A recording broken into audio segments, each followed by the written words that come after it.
We interrupt this Tampa coronation for a bit of a gyration. That fellow there, Ron Paul, someone had thrown a lay on him to say he is greeted here favorably as a rock star here, most definitely. Ron Paul telling me he likes this ticket. That doesn't mean he is supporting this ticket. Ron Paul, minutes ago. I didn't know what to expect. I knew we had a few friends here, but I was surprised with the enthusiasm and very pleased. Who got you the Hawaiian way? Who did that? Somebody.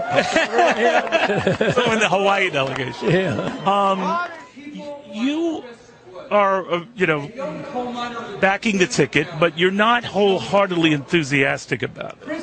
Is that about right? Well, that's about it. I haven't endorsed the ticket, and I endorse the principles I've been talking about for a long time, a lot of times on your show, and you know basically what that is. I'm endorsing, peace and prosperity and individual liberty, the Constitution, and I'm more intense on that than I am on the politics of it. So, in a way, as I drift away from the political action, I might even feel more comfortable. There's some things in politics that aren't a whole lot of fun. There's a lot of infighting. I never enjoy that. There's a little bit of that going on now, but I would just as soon talk about business problems, economic problems, and the business cycle. Those are the things that really stir my interest. You prefaced your remarks, Congressman, saying you're not quite on board with this ticket then. Does it mean you could leave this convention not supporting it?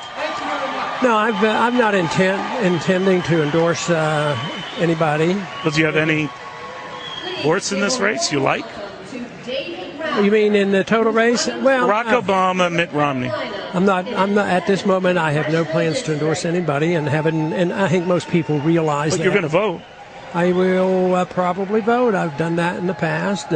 Would you err more on the side of Mitt Romney or not? On certain issues. But just remember. But is there a possibility you could vote for Barack Obama?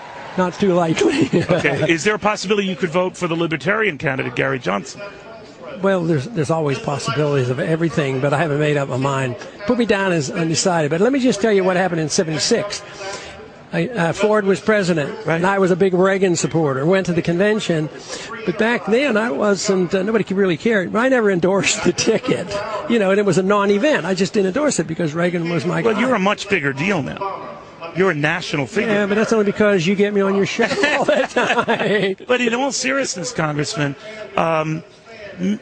the candidates, Mitt Romney or Paul Ryan himself, in just an interview yesterday, was talking about this notion that, those enthusiastic backers of yours will rally around as you will rally around this ticket. They're confident you will and they will. Are they overconfident? Are they mistakenly confident?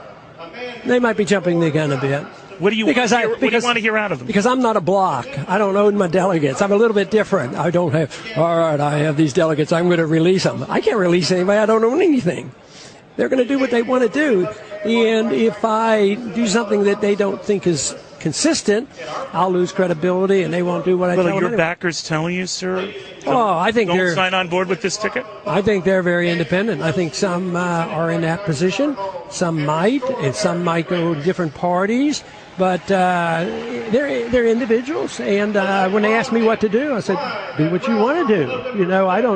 I don't see this as I see what I do as more of an intellectual movement, and we talk about revolution because we need a revolutionary change in our ideas.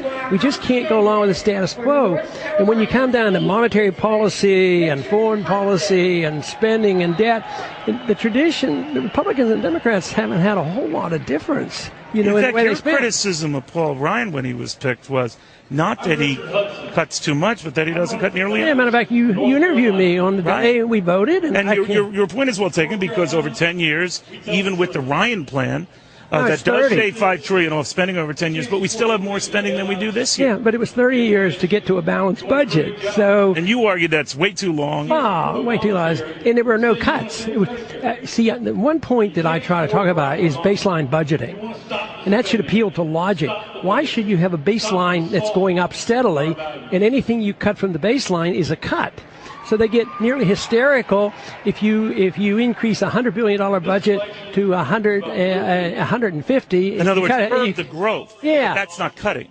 No, right. It's not. No, you're right about that. You're right. But is this party the argument for Mitt Romney, Congressman, picking Paul Ryan was to show that he had that conservative gravitas, that anti-spending gravitas. You don't buy that, it sounds like. Not according to what my speech was on the floor about the Ryan budget, because I voted against it because it didn't really cut anything.